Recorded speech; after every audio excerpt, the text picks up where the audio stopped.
warahmatullahi wabarakatuh. Bismillahirrahmanirrahim. Alhamdulillahi rabbil alamin.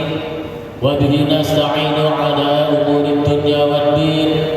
Wassalatu wassalamu ala asyrafil anbiya'i wal mursalin Sayyidina Muhammadin wa ala alihi wa sahbihi ajma'in, amma ba'du. Hadratul kiram yang kami hormati dan yang kami taati, para habaib, anak cucu baginda Nabi Muhammad sallallahu alaihi wasallam yang wajib kita cinta dan kita hormati. Alhamdulillah yang telah hadir di sini Al-Ustaz Al-Habib Abdul Qadir bin Abu Ahmad bin Husain bin Abu Bakar As-Segaf selaku Mu'zirul Ma'had Ihya'ul Mudbi dari Bangil, dan juga Khadim Majlis Aswaja Pusat dari Bangil, dan yang kami hormati para alim ulama, para asatid, hadirin wa hadirat jamiah ahbabur Rasulullah rahmati Allah subhanahu wa ta'ala. Alhamdulillah di malam hari ini kita senantiasa diberikan beberapa nikmat oleh Allah subhanahu wa ta'ala, sehingga alhamdulillah kita bisa berkumpul di tempat ini dalam keadaan sehat walafiat dalam acara santunan yatim du'afa yang diselenggarakan oleh Masjid Hidayatullah Marketuk bekerjasama dengan Jamiah Majelis Taklim wal Maulid Aswajah Bapak Rasul dari Pasuruan. Semoga berkumpulnya kita di sini diberikan maghfirah oleh Allah Subhanahu wa taala, segala hajat kita dikabulkan oleh Allah Subhanahu wa taala, dan segala urusannya dikabulkan oleh Allah Subhanahu wa taala. Amin ya rabbal alamin. Ma'asyiral muslimin rahimakumullah. Alhamdulillah, acara sudah kita lalui. Dimulai tadi dengan pembacaan suratul Fatihah yang dipimpin langsung oleh beliau Ustaz Habib Shalih Al-Idrus, dan dilangsungkan dengan pembacaan Maulid Sibtu Durar yang dipandu langsung oleh Jamiah Bajari dari Pondok Ikhyaruddin Bangil. Dan tiba kita pada acara yang ketiga, yaitu sambutan, dan hal ini akan disampaikan oleh Al-Ustaz Haji Mufti Al-Ustaz Al-Haj Amin Mahmud atau yang mewakilinya. Kepada jangan disilahkan. Allahumma sholli ala Muhammad.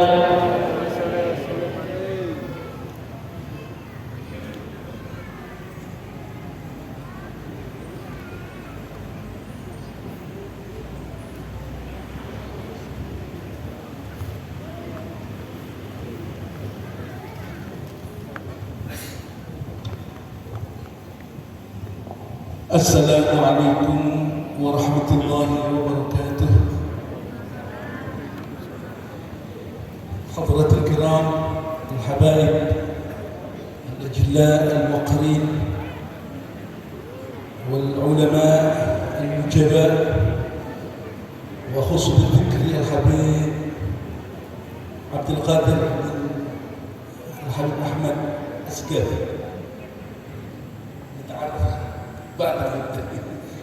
belum pernah tahu masalah.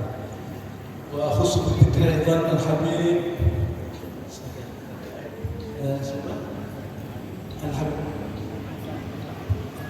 al-habib juga kepada para asatid, para gawakis yang hadir di masjid ini, di majelis ini, terkhusus kepada seluruh takmir masjid Hidayatullah yang saya muliakan, yang saya hormati. Alhamdulillah wa syukurillah ala ma an'ama alaina bi ni'matil iman wal islam wa bi ni'matil mahabbah fi ahli bait Rasulullah Muhammad sallallahu alaihi wasallam. Hadirin ingkang kula muliakan, kula di todhong kabuli mewakili ketua takmir. Mewakili ketua takmir mestinya di jajaran ketua-ketua. Cuman karena kula niki dianggap anggota takmir, akhirnya kita bikin matur mewakili Haji Mufti. Azallahu adama atharahu li izzi hadzal masjid وعمارة هذا المسجد. آمين. Bapak Ibu hadirin-hadirat yang mulia, berdekatan yang 1 kilometer setunggal, kami melihat bahwa kegiatan dengan kados mekaten menika ini perlu menjadi perhatian kita bersama, bahwa imaratul masjid, memakmurkan masjid ini tidak boleh hanya berkutat ke masalah hal-hal yang sifatnya ritual, tapi lebih daripada itu kita berharap Masjid Hidayatullah ini akan lebih banyak berperan di bidang sosial. Kenapa?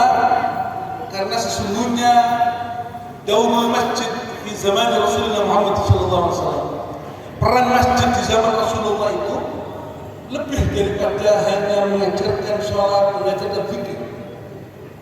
Bahkan di Makkah Al-Mukarramah itu ada di Madinah Al-Munawwarah itu ada yang masjid yang disebut dengan Masjid As-Sabaq. Masjid Sabaq ini adalah masjid yang dipakai oleh Rasulullah untuk melatih sahabat bermain kuda. Jadi di halaman masjid itu digunakan untuk melatih para sahabat-sahabat yang muda-muda itu untuk menaiki kuda. Guna apa? Guna mempersiapkan ketika umat Islam diserang oleh kaum kafir, oleh kaum musyrikin, itu para pemuda-pemudanya sudah siap untuk menaiki kuda dan perang menjadi pasukan kuda. Bahkan di masjid yang lain itu ada masjid yang disebut dengan masjid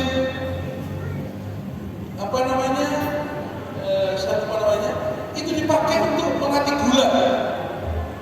Jadi masjid itu betul-betul memberikan peran bukan hanya yang tampaknya sifatnya ritual, tapi juga lebih daripada itu bersifat sosial, lebih bersifat kemiliteran dan sebagainya.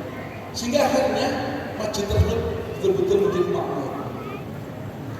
Kita berharap peran Masjid Hidayatullah, apalagi di daerah kita ini adalah daerah banjir. Ya, hampir setiap tahun BIM di Keraton ini, bukan setiap tahun, kemarin sudah dibangun oleh Bu Khofifah, bulan jebol, akhirnya banjir. Semoga ke depan dibangun lagi oleh Bu Khofifah. Saya sekarang aja loh nih. Semoga dibangun lagi dan ditutup sehingga tidak lagi terjadi banjir. Kemarin banjir, untungnya tidak sampai masuk masjid. Cuman ada sebagian rumah-rumahnya para takmir masjid ini tenggelam. Saya dikirim foto, saya tidak bisa berbuat apa-apa. Mestinya masjid yang bisa berbuat apa-apa. Dan ada semacam rasa-rasa. Lalu masjid ini perannya bagaimana ketika kami mendapatkan banjir seperti ini. Tapi itu rasa-rasanya orang yang menginginkan masjid, husnudzon kita menginginkan masjid kita ini memiliki peran yang lebih. Oleh karena itu, saya pernah mengusulkan kepada ketua masjid, ketua takmir, kota amal maslahatul masjid berbanyak untuk membangun sudah cukup. Ini tidak bisa dibesarkan lagi dulu, karena tanahnya tanah pemerintah. Jadi kalau dibesarkan gosok. Jadi yang bisa dilakukan bongkar kubah dan menaikkan. Ini kayaknya sulit, kecuali dengan upaya dengan tukar guling dan sebagainya. Okay. Nah, jadi untuk sementara ke depan ini memang masjid kita ini kayaknya belum bisa melakukan pembangunan itu. Maka oleh karena itu peran sosial masjid itu harus kita harapkan untuk bisa meningkat. Saya pernah membaca satu kitab Bughyatul Mustasyidin. Di dalam kitab Bughyatul Mustasyidin itu disebutkan untuk targhib, untuk memotivasi masyarakat ke masjid. Seumpama masyarakatnya itu sering merokok, masjid boleh menyediakan rokok supaya mereka datang ke masjid. Tolong nanti dikoreksi dulu, atau dilihat lagi di Bughyatul Mustasyidin. Itu saya pernah baca. Artinya di kitab itu menggambarkan bahwa upaya yang sungguh-sungguh para takmir ini agar orang-orang bisa datang ke masjid ini, agar bisa datang ke masjid ini. Pada pertemuan rapat yang kemarin saya mendengar usulan tapi tidak terakomodir secara resmi. Salah satu nadir masjid mengatakan sumpomo, tapi kalimatnya sumpomo yang disampaikan oleh Pak Jufakir itu. Sumpomo, masjid ini saya ngaji, wong sing ngaji ini satu sewan rame deh. Mohon maaf, kata beliau ini yang ngaji di masjid ini, kalau rutin ini tidak banyak. Tapi kita tetap berharap bahwa akan terjadi sebuah perubahan yang signifikan, bahwa masjid kita akan menjadi masjid yang mu'ammar, yang makmur. Nah, oleh karena itu ini harus dipikirkan. Nanti mohon irsyad atau jihad Hadratul Habib. Ya apa sih mengelola masjid? Kalau terkait dengan satu bulan kan, saya yakin sekarang kan rata ya, karena sudah masyhur. Muharram adalah Yaumul Idul Adha. Tapi bagaimana memanage sebuah masjid menjadi masjid yang lebih makmur? Ini kami nanti mohon taujihannya, mohon irsyadatnya dari Habib Abdul Qadir, Habib Abdul Qadir. Harapan kami kedatangan antum ke masjid kami, Masjid Hidayatullah ini menambah keberkahan, menambah motivasi bagi kami, kepada kami yang menjadi ta'mir masjid ini, untuk berpikir lebih keras lagi, untuk berbuat lebih banyak lagi, bagaimana menjadikan Masjid Hidayatullah ini betul-betul makmur, betul-betul bisa menggambarkan sebuah masjid yang mampu merangkul masyarakat, memproteksi masyarakat, melindungi masyarakat, akidahnya, akhlaknya, ibadahnya. Habib, kami termasuk yang prihatin melihat perkembangan para pemuda yang agak sedikit menjauh dari masjid. Padahal kita tahu di luar sana penyakit madarat yang ada di luar sana sangat besar. Ada narkoba. Kemarin di Malang ada rumah yang digerebek menjadi pabriknya narkoba. Saya pernah diwakili oleh salah seorang ustaz di Pasuruan bahwa di depan masjid itu ada rumah yang jual narkoba. Saya bilang waktu itu dengan gaya preman, tidak bisa, itu harus dirobohkan rumah. Tapi oleh wali kota saya ditelepon, jangan, kok macam-macam standar, nggak boleh. Sebab tidak bisa, menyelesaikan persoalan itu tidak bisa. Apapun yang kita lakukan nggak bisa. Mohon maaf, karena mereka diproteksi oleh para bandar-bandar besar. Tantangan kita pemuda-pemuda yang harus kita lindungi, harus kita proteksi, harus kita jaga. Belum lagi dengan akidah yang sekarang berkembang di tengah-tengah medsos, yaitu akidah Wahabiyah. Ini sangat luar biasa, melecehkan amaliyah wal nahdliyin ini dengan seenaknya, dengan kalimat yang badhi'ul lisan. Masya Allah, termasuk yang juga menjadi keprihatinan kami pada saat sekarang ini, Habib. Kami prihatin dan menangis melihat para habaib yang mulia yang menjaga dakwah Muhammadiyah ini begitu dilecehkan dengan oleh sekelompok orang yang sebenarnya mereka itu dikendalikan oleh orang-orang Zionis, karena mereka ingin melunturkan kecintaan, melunturkan ittiba kepada para habaib. Di penjara sudah, di fitnah pornografi sudah, tapi umat ini masih tetap mencintai berhabat. Luar biasa. Nah sekarang ini rupanya gerakan untuk membatalkan dzurriyyah, membatalkan Bani Ba'alawi ini sangat masif sekali. Hal-hal yang seperti ini perlu kita sampaikan kepada masyarakat, karena sayangnya semua masyarakat ini pasti pegang HP, pasti main Facebook. Nah Facebook ini diisi oleh mereka-mereka yang menanamkan kebencian kepada sahabat. Inilah beberapa keprihatinan kami yang ingin bagaimana Masjid Hidayatullah ini banyak berperan kepada masyarakat, banyak ikut serta mengemban daripada dakwah Rasulullah Muhammad SAW. Bapak Ibu yang Allah muliakan, itu satu kata dengan tulis sakit matur, hanya harapan-harapan semoga masjid kita ini makmur, semoga masjid kita ini memiliki peran yang sangat besar, yang sangat luar biasa demi ikut menjaga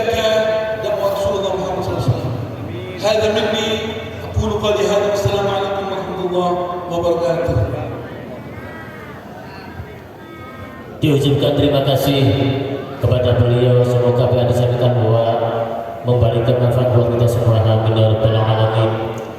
Dan untuk mengikuti acara selanjutnya yaitu pembacaan kitab Risalah Wajah, dalam hal ini akan dipandu langsung oleh beliau Al-Ustaz Haji Arif Rahman Hakim dari Jakarta. Beliau persilahkan. Allahumma sholli ala Muhammad.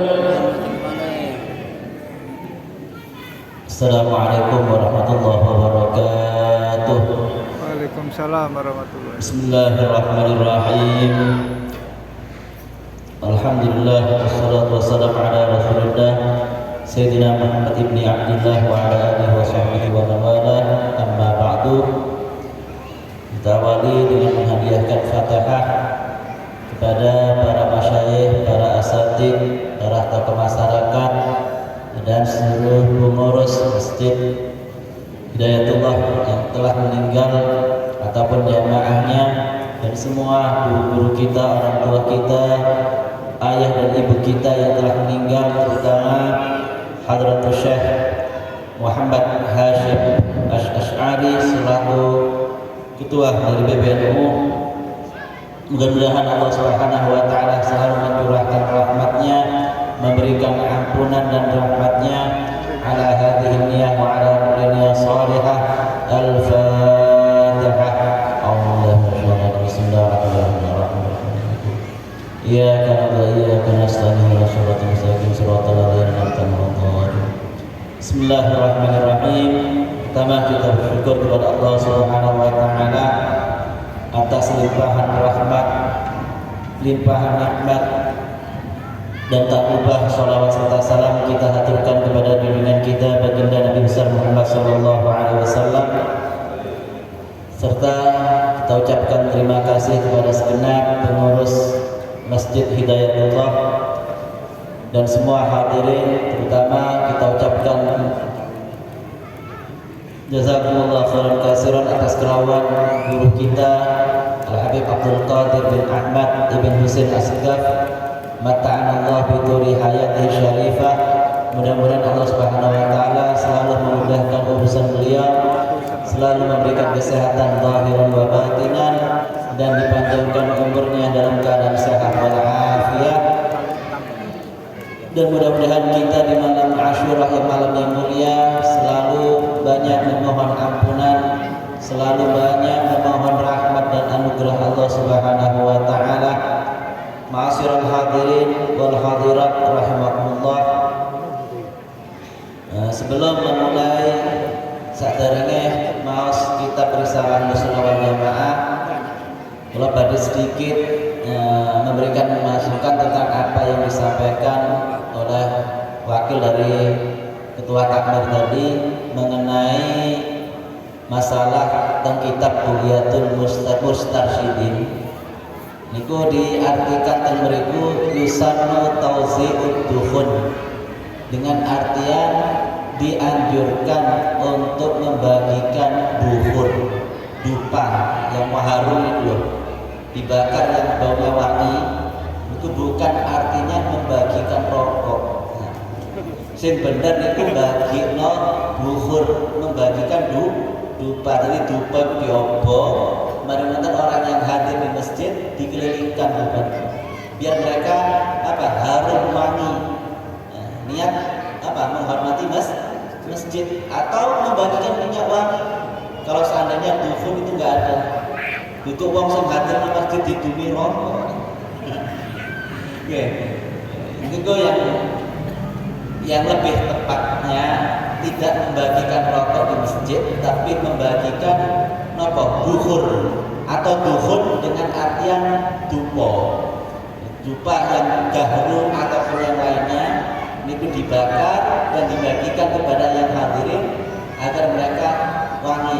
Karena itu termasuk kebiasaan para ulama, para habaib, para ulama salaf, mereka senang wangi-wangian. Jadi itu mantan anyar tok semuanya. Jadi kalau dipanjangkan ketika di acara maulid atau acara majelis dianjurkan untuk membakar bukhur, yaitu gahru ataupun dupa, dan dibagikan kepada yang hadir. Lebih-lebih nonton sarapan, insyaallah hadir semua. atau ada makan malamnya, itu semangat insyaallah. Nggak usah perlu bagi rokok. Aman kabeh mesti insyaallah. Itu sedikit ya, yang bisa saya sampaikan mengenai apa yang disampaikan oleh pengurus takmir masjid. Banyak hal-hal yang lain yang bisa menarik jamaah agar bisa hadir, ya terutama dari keluarga kita dulu dan tetangga masjid, memotivasi mereka agar bisa hadir. Banyak cara ya. Sekarang banyak masjid yang sudah berlomba-lomba menarik jamaah masjid untuk hadir ya. Banyak cara, nggak harus dengan membagikan rokok ya. Nanti saat masjid rokokan masjidnya aman loh. Masjidnya aman, bukan wangi loh. Tunggu-tunggu bukan kopong ya. Mudah kula kali panjenengan tabarukan ngaos kitab Hasyim Asy'ari yang menerangkan tentang amaliyah ajaran Ahlus Sunnah wal Jamaah dan keyakinan-keyakinan yang diyakini oleh Ahlus Sunnah wal Jamaah. Mugi-mugi kula panjenengan diakoni santri-santrine atau santri-santrine Kiai Hasyim Asy'ari sebagai pengikut aliran Ahlus Sunnah wal Jamaah. Bismillahirrahmanirrahim. Qala al-Imam An-Nawawi wa annahu syakhsun wa anna ad-dajjal syakhsun bi ainihi ibtalallahu bihi ibadahu. Dan sesungguhnya Dajjal itu di antara tanda-tanda kiamat. Allah Subhanahu wa taala mengutus Dajjal sebagai bala atau cobaan kepada hamba-hamba Allah dan bisa membedakan mana hamba Allah yang saleh, mana hamba Allah taala yang terperdaya dengan godaan dan rayuan Dajjal. Fa'addalahu ala asya'in minal maqdurat.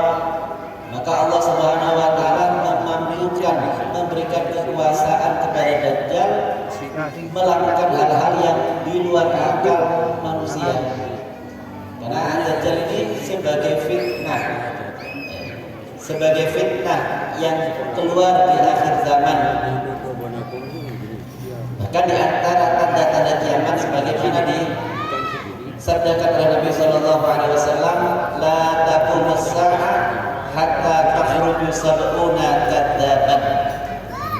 Tidak terjadi hari kiamat sampai keluar 70 para pembohong, para pendusta, orang-orang yang membawa kesesatan dan aliran yang tidak benar, yang mendustakan ajaran Nabi atau menyesatkan dari yang benar. Itu sudah disampaikan oleh Nabi Shallallahu Alaihi Wasallam. Dan di antara yang dilakukan oleh Dajjal untuk menguji kekuatan iman seseorang, min ihya'il mayyit alladhi yaqtuluhu. Dajjal itu ketika membunuh seseorang di hadapan orang banyak, dia mampu untuk menghidupkan. Itu termasuk fitnah. Jadi kalau imannya nggak kuat, dia akan nyakitin Dajjal. Satu orang dibunuh di hadapan orang banyak dan Dajjal mampu untuk menghidupkan. Ini termasuk apa? Satu fitnah. Nah, ini termasuk orang hebat kalau orang yang nggak ngerti. Karena bisa menghidupkan orang yang asalnya mati dihidupkan lagi. Ini sebuah fitnah. Wa min tuhuri saharatid dunya. Dan yang kedua, nampaknya kemewahan dunia, nampaknya gemerlap dunia. Yang asalnya orang dari fakir minta apapun kepada Dajjal akan diberi. Ya. Orang dari melarat, miskin, fakir minta ke Dajjal akan diberi harta dunia.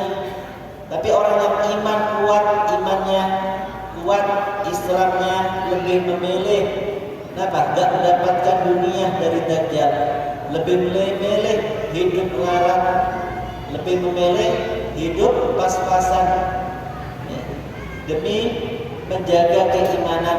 menjaga Islamnya. Wal khasbu ma'hum, dan kesuburan. Jadi orang yang tanahnya nggak subur, hasil panennya nggak subur, nggak bagus, nggak baik, ketika Dajjal datang, maka Dajjal tadi menjadikan tanah dan ladang serta tanamannya menjadi subur. Itu kan orang yang nggak kuat imannya akan ikut Dajjal. Ya, ini kan juga menunjukkan kekuasaan yang diberikan oleh Allah Ta'ala kepada Dajjal sangat berat ujiannya. Ya. Orang tadi nggak mampu, nggak usah Dajjal, Pak. Ya.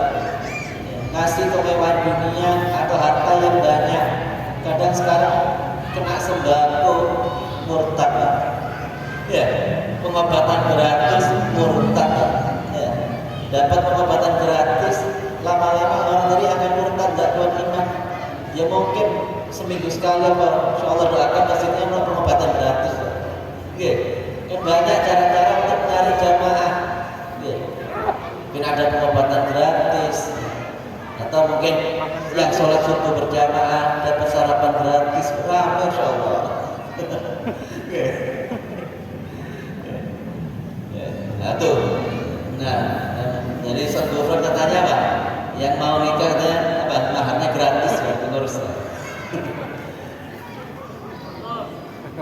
Wa jannatihi wan narihi, dan Dajjal itu akan menunjukkan surga dan nerakanya. Tapi sebaliknya, kemewahan dan kenikmatan yang diberikan oleh Dajjal itu sebenarnya neraka dan azab. Tapi kalau orang mukmin tadi lebih memilih azab dan siksa yang diberikan oleh Dajjal, itu merupakan kenikmatan yang akan diberikan oleh Allah Ta'ala nantinya. Maka nggak apa-apa kita melarat di dunia, ya, tapi jangan sampai kita melarat di akhirat. Ya, nggak sampai kita melarat di dunia sewajarnya, hanya dibatasi waktunya oleh Allah Ta'ala. Terutama nanti yang menjadi fitnah, jangan sampai kita milih kenikmatan yang diberikan oleh Dajjal, tapi nggak mau susah menerima adab dan siksaan yang diberikan oleh Dajjal. Wa amara sama an tubtir fatumtir, dan Dajjal itu memerintahkan langit untuk hujan maka turun hujan. Ya, Dajjal ya, Pak. Jadi sangat fitnahnya sangat keras sekali. Jadi musim kemarau seperti sekarang ini belum waktunya hujan. Ketika Dajjal datang menyuruh langit untuk turun hujan, turunlah hujan. Jadi nggak usah percaya dengan orang-orang yang nggak percaya dengan adanya Dajjal, apalagi percaya dengan orang yang mampu nunda kiamat. Kiamat bisa tak tunda? Nggak ada yang bisa nunda. Yang nunda kematian nggak ada. Apalagi sampai bisa nunda kiamat. Tapi tanda-tanda kiamat sudah Allah kasih tahu.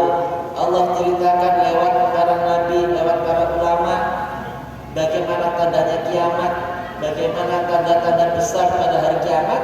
Di antaranya munculnya Dajjal. Dajjal yang masih kecil itu masih ada sudah. Ya. Para pendusta, para pembohong dalam ajaran agama itu ada. Wattiba kunuzil ardi lahu, dan Allah Ta'ala memberikan kemampuan kepada Dajjal mampu mengeluarkan perhiasan isi bumi yang ada dalam bumi, emas, permata dan yang lain-lain, disuruh keluar. Apa nggak fitnah nih, Pak? Ya. Ketika orang datang minta mutiara, minta perhiasan, Dajjal menyuruh keluar dari bumi, harta perhiasan semuanya bisa keluar. Itu fitnah yang sangat dahsyat, sangat kejam. Kalau orang yang nggak kuat imannya pasti ikut Dajjal. Ya. Tapi kalau orang yang kuat imannya, akan dikokohkan oleh Allah Ta'ala, dia akan memilih susah. Nggak apa-apa, aku nggak dapat kenikmatan di dunia, tapi dapat kenikmatan di akhirat. Makanya setiap kali kita selesai sholat, minta kepada Allah Ta'ala, ya muqallibal qulub tsabbit qalbi ala dinik. Wahai zat yang membolak-balikkan hati, tetapkan hatiku untuk selalu tetap dalam agamamu dan mengikuti syariat Nabi. Kita jangan lupa setiap selesai sholat minta kepada Allah ditetapno iman Islam kula kali panjenengan. Lan iman Islam keluarga kula kali panjenengan. Iku minta kepada Allah Taala, terutama malam Asyura niki ya, kula panjenengan nyuwun kepada Allah Taala, ya Allah sepuraken dosa-dosa kula. Ampuni dosa-dosa kami, dosa kedua orang tua kami, dosa guru kami, dosa umatnya Nabi Muhammad. Kita minta ampunkan kepada Allah Ta'ala. Ini termasuk apa? Malam-malam yang mulia, yaitu malam Asyura di bulan yang mulia. Wal ardu antumbit fatambut, dan Dajjal itu memerintahkan bumi untuk tumbuhan agar supaya tumbuh, maka tumbuhan tadi tumbuh dengan subur. Ya, yang punya pohon nggak berbuah, minta pada Dajjal bisa berbuah. Tapi sebenarnya kenikmatan yang diberikan Dajjal itu adalah adab, musibah, ya, sesaat kenikmatannya. Tapi sebaliknya orang yang memilih apa siksaan yang akan diberikan oleh Dajjal tentu akan dapat kenikmatan kalau meninggalnya dalam keadaan husnul khatimah. Wa yaqau dzalik bi qudratillahi ta'ala wa masyiatihi. Maka semua keistimewaan yang diberikan oleh Allah Ta'ala kepada Dajjal dalam kelebihan-kelebihan mampu demikian dan demikian, itu semuanya dengan masyiatullah, kehendaknya Allah, mampu dengan kekuasaannya Allah. Summa yujizuhullahu ta'ala ba'da dzalik fala yaqdir ala qatli dzalika ar-rajul wala ghairuhu. Maka Allah Ta'ala setelah itu melemahkan Dajjal, menjadikan tidak mampu Dajjal tersebut untuk melakukan hal tersebut, dan Dajjal nanti akan dibunuh oleh Nabi Isa ibnu Maryam. Dia akan dibunuh Isa ibnu Maryam. Jadi nggak ada seorang pun mampu untuk membunuh Dajjal sebelum terjadi hari kiamat, kecuali yang membunuh Nabi Isa. Yang membunuh Dajjal adalah Nabi Allah Isa alaihissalam. Jadi katakan setelah membunuh Dajjal, Nabi Allah Isa itu akan meninggal, ya, dan dimakamkan apa? Fi hujratus syarifah, insyaallah. Insyaallah Nabi Isa alaihissalam dalam satu pendapat dalam kitab akan dimakamkan di dalam hujratus syarifah di daerah pemakaman Nabi sallallahu alaihi wasallam bersama sahabat Abu Bakar, bersama sahabat Umar radhiyallahu anhum ajma'in. Wa yusabbitullahu alladziina aamanu bil qawli tsabit. Yang terakhir, Allah Ta'ala akan menetapkan orang-orang yang imannya kuat, menetapkan orang-orang yang tetap pendirian dalam Islamnya, gak akan goyah dan terperdaya dengan ajakan Dajjal. Satu peringatan pada kita, jangan terlalu terperdaya dengan kemewahan dunia, jangan terperdaya dengan fata morgana dunia.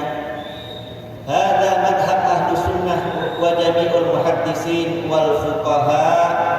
Ini pendapat ahlu sunnah wal jamaah yang meyakini atas kemunculan Dajjal, dan pendapat para ahli hadis serta pendapat para fuqaha, khilafan liman angkarahu wa abtala amrahu minal khawarij wal jahamiyah wa ba'dul mu'tazilah. Berbeda dari kelompok orang-orang yang mengingkari tentang adanya Dajjal, seperti golongan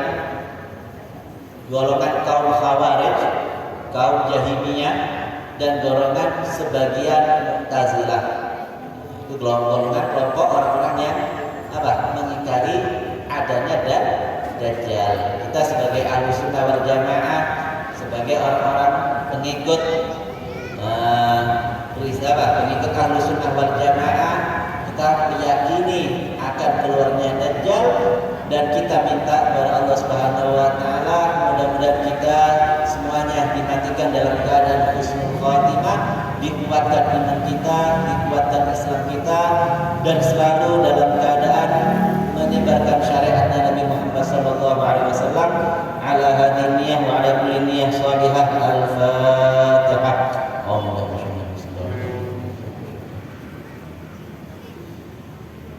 Wabillahi taufiq wal hidayah. Wassalamualaikum warahmatullahi wabarakatuh. Diucapkan terima kasih kepada beliau, semoga apa yang disampaikan dijadikan ilmu yang manfaat amin ya rabbal alamin.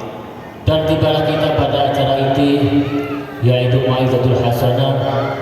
Dalam hal ini akan disampaikan langsung oleh beliau Al-Ustaz Habib Abdul Qadir bin Abu Ahmad bin Husain bin Abdul Segaf. Dan kami mohon kepada hadirin wal hadirat untuk tenang, kepada adik untuk tidak berbuat gaduh. Mari kita dengarkan dengan khusyuk apa yang beliau sampaikan biar manfaat. Amin. Allahumma sholli ala Muhammad